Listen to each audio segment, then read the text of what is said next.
இங்கே பார்த்தீங்கன்னா நம்ம நெக்ஸ்ட்டு ஃப்ளோருக்கு வந்துட்டோம்.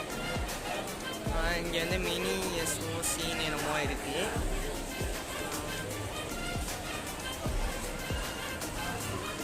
நெக்ஸ்ட்டு வந்து இந்த மால் வந்து வருத்துங்க, நீங்கள் கன்ஃபார்ம் ஃபேமிலியோட வந்து பார்க்கலாம். தஞ்சாவூர் சென்னை சில்க்ஸ் பக்கத்தில் இருக்குது.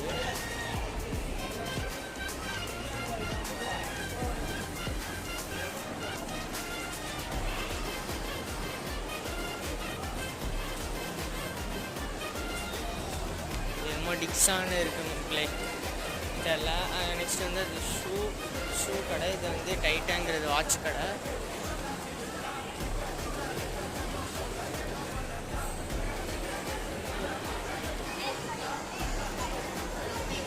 கிளாசிக் போலோன்னு என்னமோ இருக்குது ட்ரெஸ் கடை. நெக்ஸ்ட் வந்து அதே ஆஸ் யூஸ்வல் ட்ரெஸ் கடை தான். இங்கே ஃபுல்லாக ட்ரெஸ் கடையாக தான் இருக்குது.